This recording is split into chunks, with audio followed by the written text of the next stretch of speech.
What do I know? I'm just a girl on the internet.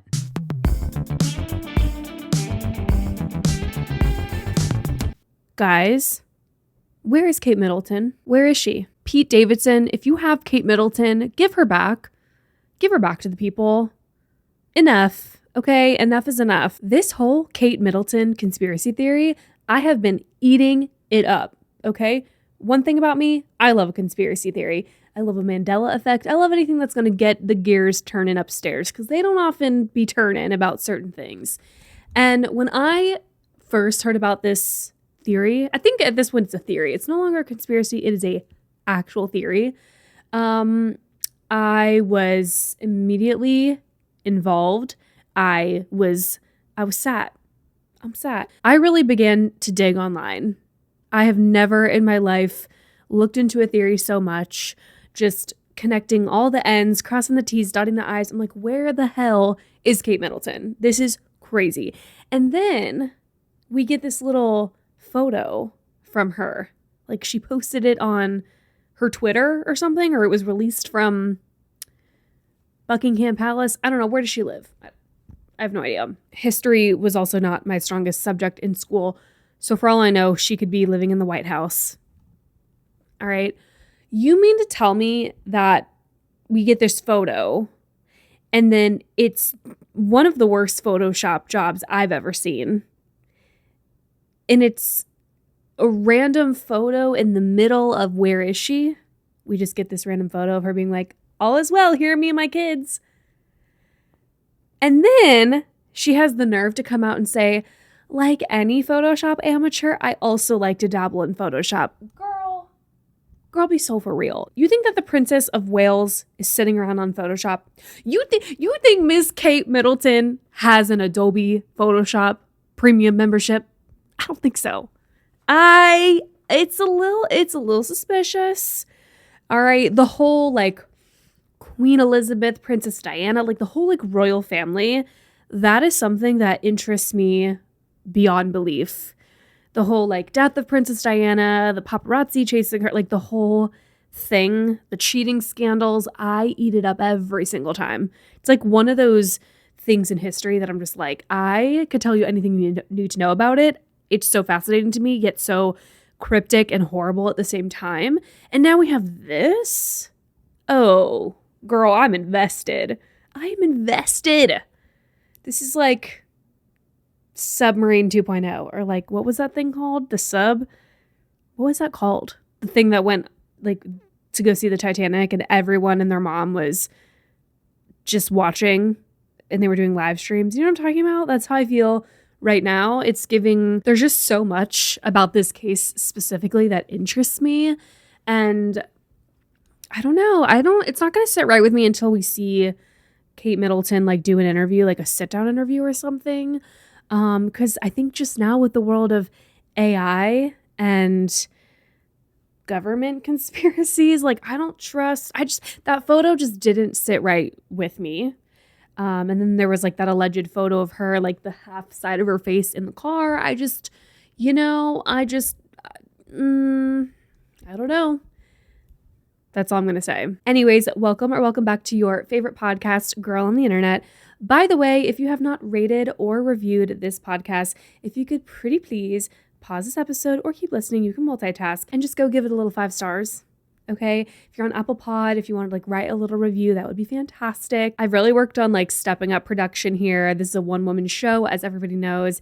And I would really like to get my podcast out into the universe for other people to hear. And the more that you interact with the podcast or you share it or you review it, these platforms will push it to people. So that would be very helpful. Thank you so much. How is everybody doing? I hope everyone is doing really, really well whenever you're listening to this. I feel like we haven't had like a moment to just be like, how are you? Like, how are you really? I, for one, know that you guys have been eating up my last episode about finding my soulmate on an airplane. I did not think it was going to get the kind of response that it got. A lot of you said that that was your favorite episode of mine. Hey, Daph. A lot of people were very invested in the whole, I was going to say love triangle, but it was a love, what has 2 lines? Love a love line. The connection that me and man on the plane had. So many of you are, Daphne is so funny. She's trying so hard to like sneak quietly into my lap, and she did it. Good job. So many people have been commenting like, we need to find this guy. We need you guys to reconnect. Also, some of you were mad I didn't get his number or I didn't give him my number. It's just so funny to me. I love that you guys love that episode. Let me know. Do you guys want more like chill chatting, like stories and story times and just talking about things in my life? Or do you guys like the advice episodes and like the big sis chats? And let me know what vibe you guys like for the podcast, because clearly I'm not a quiet person. I quite literally yap for a living, both in healthcare and on the internet. So whatever you guys want to hear, I'll probably talk about it. So let me know what your favorite types of episodes are of mine. I personally like the variety. Like, I think sometimes I could get bored of talking about my life events or stories, like the story time on the plane. I also am not that exciting of a person, so things aren't really happening to me like super cool all the time. But let me know. I'm always open to feedback. Please don't eat my hair. You can sit here, but you may not eat my hair. Let's go ahead and talk about non-sponsored bev of the podcast. I have an iced latte. I made it myself. It's okay, but it's still always better when somebody else makes it. I use almond milk, the brand, some cookie butter nut pods, and then my Nespresso pods. It is good, but there is just something about paying for an overpriced latte at a coffee shop. You know, a place actually has really delicious coffees that was actually super surprising to me is Whole Foods. That actually shocked me because recently I was there doing an Amazon return, which don't ask me why. All my Amazon returns now, I have to go to my Whole Foods, my local Whole Foods. I used to be able to go to the UPS store. I digress. My Whole Foods, the closest one to me, right across from where you do your Amazon return, is their little coffee bar and like beer and wine station.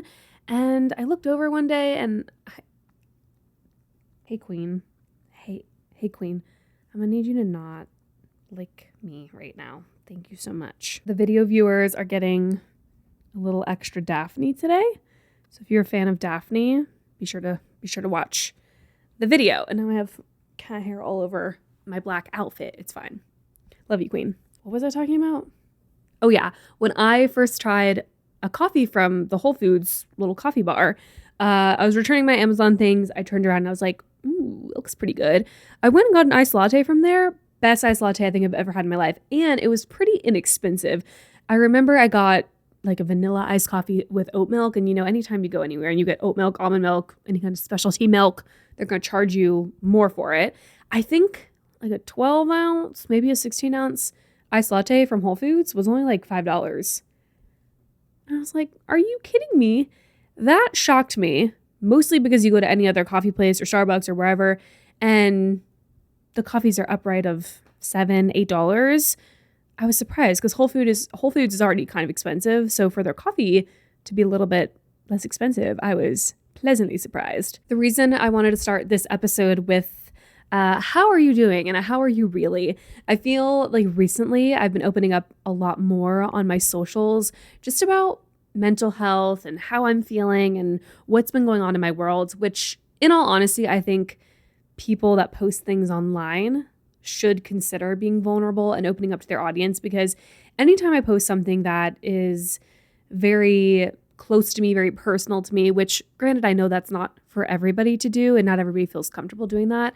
But to those that are comfortable, it is such an eye-opening experience. And the amount of people that will send me a DM and be like, hey, I relate to this 100%. Thank you for posting this. Thank you for sharing this. This makes me feel seen. This makes me feel like I'm not alone in something. It is such a comforting experience. And I think the people that will send me DMs and they say, hey, I watched like your most recent vlog where you were crying after therapy, and I appreciate you sharing that part of your life online. That really resonated with me. It helped me. It really gave me the confidence boost I needed to go to therapy or to do XYZ, whatever. And the people that watch my videos or listen to my podcast episodes and they resonate with that, or they feel something after I share a little bit of vulnerability, I think people think it's so good for them as the viewer. And they're like, oh, this is so great. It's relatable. But in return, it is so good for me to have you guys responding to me it's a mutual, like, goes both ways kind of things. Like, you feel less alone and so do I, because sometimes I feel stupid when I'm like talking about my insecurities or my anxieties online. It does feel incredibly vulnerable, and you're like, is this stupid that I'm posting this? Are people going to judge me for this? Is it worth my while to even post this? Like, do people care? Is this like a cry for help? Like, do people think I'm looking for attention or for something? And I sort of let those thoughts kind of go away and just think, I just want to post my life because that's what I kind of signed up to do. That's what I enjoy doing. And I don't want to just show all of like the pretty, perfect parts of my life as someone who quite literally just makes videos for the internet. I don't live this like lavish LA fancy influencer lifestyle. Like, I very much just live a normal life. And I didn't want to just post these like perfect parts all the time, which is why I'm constantly like waking up with like messy hair going straight into like my morning routine. And then I'm talking about like things that I struggle with on the podcast, and I'm sharing pretty like open parts of my life as if we were besties just chatting, which we are besties, by the way, but you know what I mean? Like, we knew each other in real life, essentially. I feel that for those people that do have spaces online and they have an audience and a following, I think it would be beneficial if more people opened up, because again, I've said it so many times, and we all know this, the amount of people that post online that just share these perfect parts, it does begin to feel like a doom scrolling thing where you're like, oh my gosh, this person's life is so perfect. They have everything. They're so happy. They're rich. They're whatever. I think vulnerability is a beautiful thing, and I think more people would benefit from it. And that's all I really have to say on that. But I really wanted to focus today on sort of discussing this journey of self-love and self-confidence and learning to love myself over so many years of pure hatred and dislike for my own self and my own reflection. And I try to give little tips here and there. I try to just be open and honest with you guys. And I just feel like I wanted to talk a little bit more about that in this episode. But self-love and really just appreciating who you are as a person is not always the easiest thing. And it's so interesting because I think truly some people are just naturally born with it. It always makes me think, is it, what do they say, like nature versus nurture, which is like a psychological behavioral thing. I think that is related to people's just behaviors in general, throwing it back to like AP psychology in high school. But I do think nature and nurture kind of goes hand in hand with how you see yourself. I mean, clearly a lot of us, especially young women, we were very heavily influenced and are still influenced by diet culture, with social media, with magazines, with advertisements. Like, we're constantly being seen as something other than just like your body, your number on a scale, your pant size, and potentially just being an object, essentially. Over the years, I definitely think that those things that we learn play a huge role in our self-confidence and how we choose to love ourselves. Because when you are younger and you see nothing but these like really thin, perfect looking models on your TV and in magazines, and you're always seeing people with like perfect skin and perfect hair and a certain body type, it's like, well, of course that's going to wear on you at a certain point. For some people, myself being included. I do think though there are people out there that aren't actually affected by that. They see someone who's conventionally very beautiful and very thin in a magazine, and they're like, I don't need to look like that. I love myself. Don't know what that's like. Cannot relate to that because I definitely grew up thinking the complete opposite.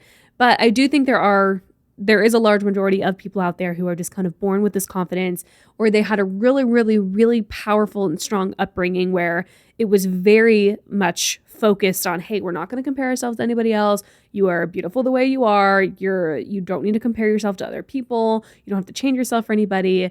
And then that helps them grow up and to be a well-rounded adult. Now, for some of us that we were very much affected by the things that we saw, the things that we read, the things that we were surrounding ourselves with, and also the way that we grew up. I think self-confidence was something from a very young age that I was not very good at. There was a large portion, I would say more, I would say majority of my life has been focused on hating myself and picking apart flaws and things I didn't like, and always comparing myself to someone else or somebody else, to my friends, to the media, to celebrities. And it just wasn't something that I was in full control of. And I think that's something that's incredibly challenging, because when you have this very deep rooted association with hating yourself, and you are quite literally the only person that has your own back. So when you can't even trust yourself and you can't even find love or confidence or happiness in yourself, what else do you have?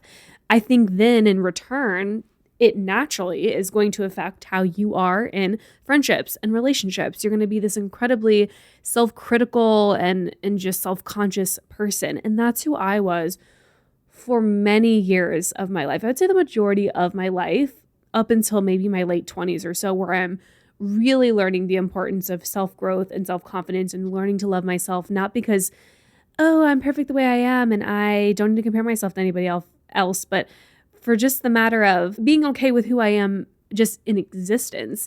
Just the fact that we are on a spinning, floating rock in outer space and none of this actually matters. And one day we're all going to die. And for what? For me to sit here and pick apart every little flaw that I have? For me to constantly be obsessing over my weight or what my body looks like or what it looked like 5 years ago? That's where I'm starting to get to. I am so much less focused on like, oh, I wish I looked like her, to being like, okay, like she has a great body, but like my body functions for me. I'm very fortunate that it does the things that it does. It changes as I change. It grows as I grow. And I'm healthy and I can do things for myself. And that's where I have kind of shifted my mindset over the years. I do think that the body positivity movement is so powerful, and I wish it really was more of a thing when I was younger. I wish it had existed. I wish there was more representation in like the late 90s, early 2000s.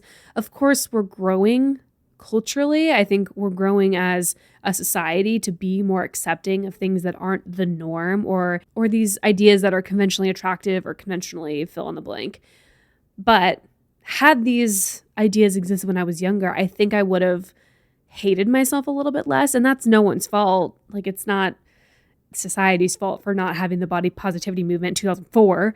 But I just think that if there was better representation, I was very much affected by like the nature versus nurture, very much like nature, like what's happening around me. I was very, very much influenced.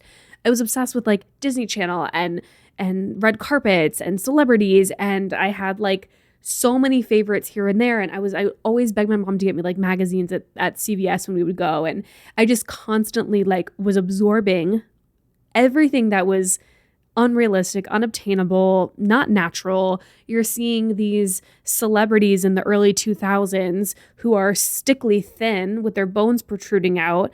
And the magazines are saying, but they could be thinner, but they could be smaller. Or, you know, that one photo of Jessica Simpson that just sticks out in my brain. And we all know the photo. I'll put it on the screen for the video viewers. When that photo surfaced in whatever 2000s, and they were like, oh my God, Jessica Simpson's a whale. She's put on so much weight. Blah, blah. And you look at that photo now and you're just like, that is a normal woman. That is a normal looking woman. And we were believing in whatever year that this was like the most plus size, horrific, chubby, disgusting, doesn't take care of herself person. What in the brainwash? What in the diet, societal pressure? Ugh, terrible. With that being said, unfortunately for me, I was very much impacted by the things that were happening around me. Unfortunately for my upbringing, my mom obviously was very much influenced by that 90s, 80s, 90s, early 2000s diet culture, to which I absorbed some of that growing up, which again is no fault to my mom or like anything like that. Those are certainly things that stick with you. And just comments that are made from a younger age, whether they are intentional or not, and you would assume that they're not intentional if they're from people in your family or whomever. But to hear people in your immediate or distant family to comment on people's bodies of newscasters on the TV, people that you pass at the mall, fill in the blank, your friends, whoever, it like sticks with you. And you're like, well, if you're somebody that I love and you're saying these things about my friend, the person at the mall, the newscaster on TV, what are they saying about me? And why do I all of a sudden feel incredibly self-conscious about the things that I'm wearing, the things that I'm saying, the things that I'm doing? Because naturally I'm going to feel self-conscious about it if you are going out of your way to say something negative about somebody we don't even know. I feel like you're going to be even more critical of me because you do know me. And I think that just messes with your head, and it gets into your head. And when you get old enough to really start forming your own thoughts and opinions and you start to develop as a person, you sort of have this choice of like what category you're going to fall under. You're either going to be incredibly self-deprecating, you're going to struggle with who you are, you're going to struggle with what you look like or what you think people perceive of you, or you're going to be kind of smooth sailing and you're like, I'm not really worried about what people think about me or what I look like or anything like that. And again, I just so happen to fall into the category of self-hatred and self-deprecating thoughts and extreme body dysmorphia and just a cycle of eating disorders and never feeling good enough. And then you throw in the mix of self-confidence and the lack of, and the self-hatred and this sort of trend of not being nice to myself. Also included, I was never someone that had a boyfriend growing up. And I struggled to be in relationships with people that actually thought nicely of me and that were going to be good for me. I was always the girl in the groups that were like, hey, your friend is cute. Hey, your best friend is super hot. She's got a great body. Whatever. Never was that said directly to me. Never were guys going out of their way to tell my friends that I was cute, that they wanted my number. Ever. Mine was like when I was in middle school, people would like jokingly ask me out or like jokingly tell me something nice and then be like, just kidding, or April Fools or Jinx or whatever. And you're like, okay, this is like really good for my mental health. And you're like 12 and you're like, why am I crying in the bathroom? Because whoever made a joke about wanting to date you in PE class when it was really just a prank. And you're like, okay, so this hurts. Okay. For me too, the self-confidence thing was really hard and really difficult for me to appreciate myself too, because I just had friends that were naturally, I thought, conventionally very prettier than me. They had better bodies than me. They were naturally thinner. I could never really share and swap clothes with my friends, especially my best friend who is naturally just like super short and super petite. So like that was a weird thing for me. The girls that grew up down the street from me, same thing. They were super petite and very short. Not that I was like this big, like fat, ugly monster, but I definitely was different. I was a little bit taller. I was a little bit of a bigger girl, and that kind of stayed with me my whole life. And to associate it with, I'm in a one-piece bathing suit and the rest of the girls are in bikinis, but I don't feel confident enough to wear a bikini and I don't feel comfortable. And suddenly these insecurities start to develop when you are 10, when you're 12. And then it becomes this game of like, well, I want to hide myself in a bathing suit because I'm wearing a one piece and because I think my thighs are too big or because I have a little bit of a muffin top at age 12. And then it's like, okay, well, we're all at the pool party and it's like, I'm the only one that's sticking out as a sore thumb in a one piece. And it just, those little things add on over time. And then when you have a developing body and you're changing and you're growing and you're not fitting into certain clothes, and then you're like, why is this a thing? It just leads to nothing but self-deprecation and just absolutely hating who you are in the mirror. And for so many years of my life, I looked in a mirror and I was literally fully convinced that I was the most hideous person that ever walked the planet, that I had no value to bring to this earth, that I was repulsive, that I would never find love, that I would never be good enough for my friends, that my friends just tolerated me. Insert Mirror Ball and Tolerate It by Taylor Swift. Like very relatable songs now. There were many times when I thought, what would life be like if I just wasn't here? It was never something that I acted on, but those thoughts would frequent my mind of just, what if I just didn't exist? What if I just like was out of the picture for everybody and I wouldn't have to worry about being this like horrible, ugly, fat monster that just exists? Like I just could just not be here. And then what? I wouldn't have to worry about any of this. So very interesting where my mind used to be at, to the point where like I didn't really want to be in photos with people, that any photo I saw of myself, it was just like I hated it, or I would cry after.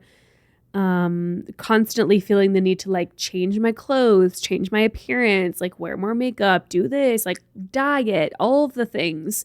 Whatever I could do to change myself, to change my personality, my laugh, like just so many things about myself. There was not one thing that I could think when I was younger that I liked.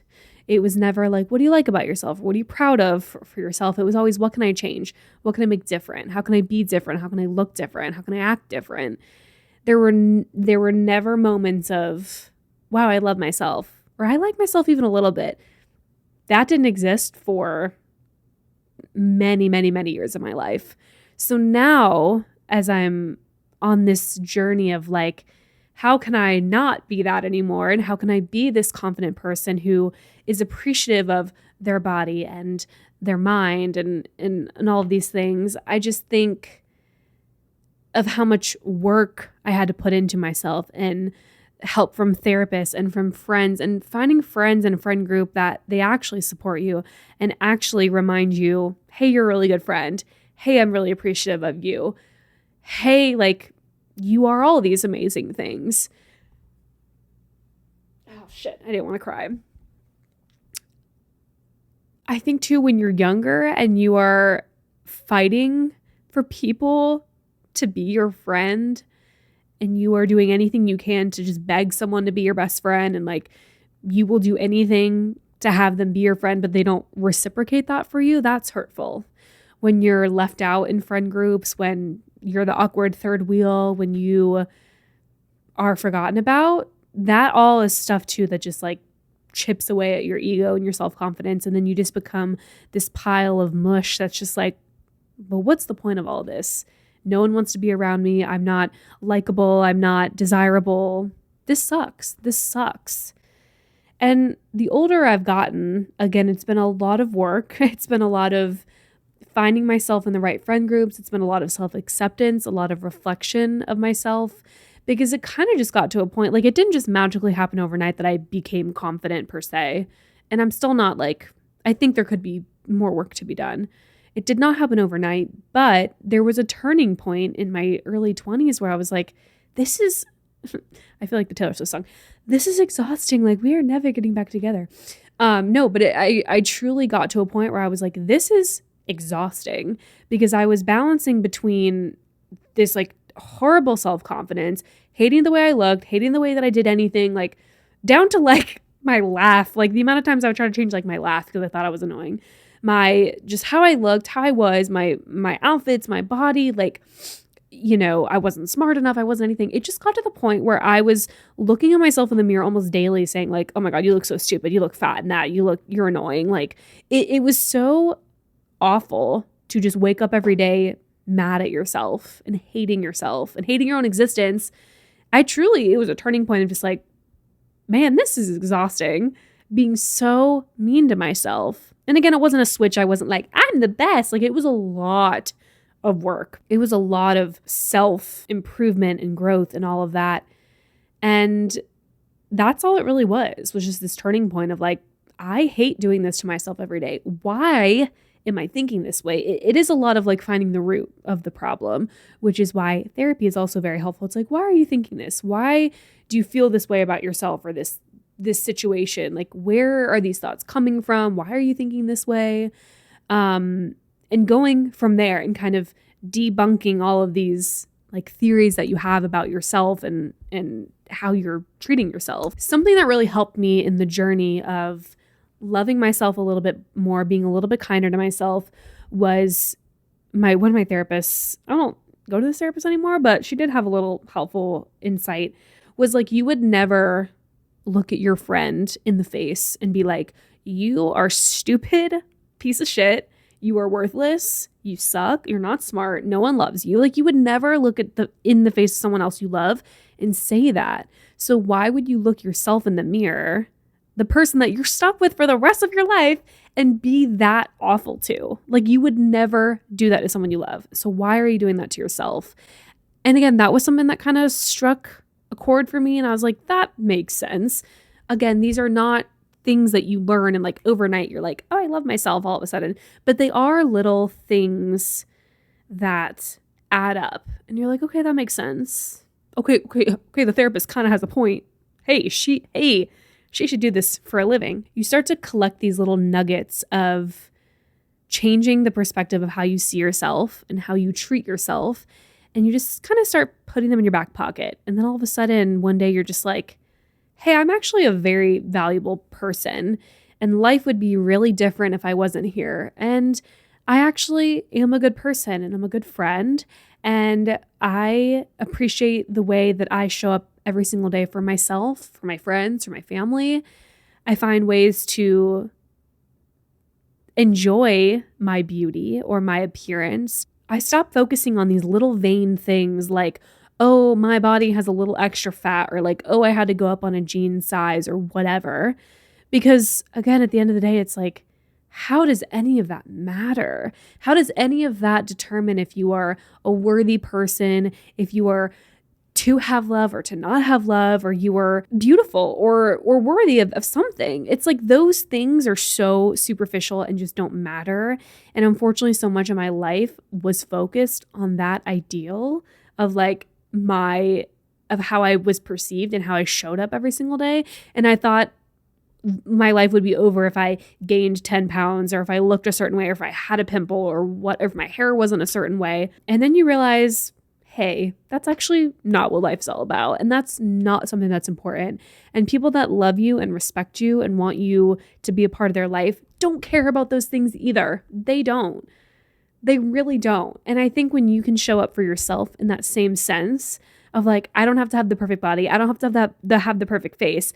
I don't have to be all these perfect things. I just have to be myself. And knowing that you just showing up every single day and the little traits that make you yourself and the little things that you do that make you so unique and here on this earth is so important. And I think that's how you find your beauty and how you find your confidence, and knowing that there's no one else out there like you. And I know that's like super cheesy and like Pinterest board quote and whatever, but it's true. Like, you are here for a reason. There's no one else like you. You can have like a lot of similarities to people and whatever, but there's no one like you. You are the only one doing it like you. You're the only person like you. And I think that's something in itself that's super special and super cool to reflect on. The self-growth and self-confidence journey that I've been on, where I've learned to love myself, where I've learned to be nicer to myself, has also just come with the fact of realization. Like I said, we're on this floating rock in space. None of this matters. All right. It literally doesn't matter if you have back fat. It literally doesn't matter if you have stretch marks. It doesn't matter if you have a gap in your teeth. It doesn't matter how you were raised, what your income is, whatever. Like, those things just do not matter.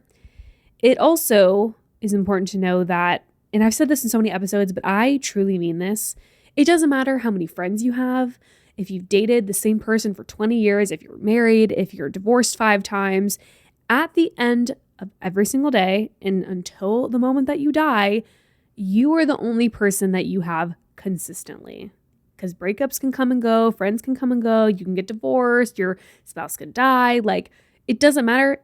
At the end of every single day, it is you that you are stuck with, your own thoughts, your own mind.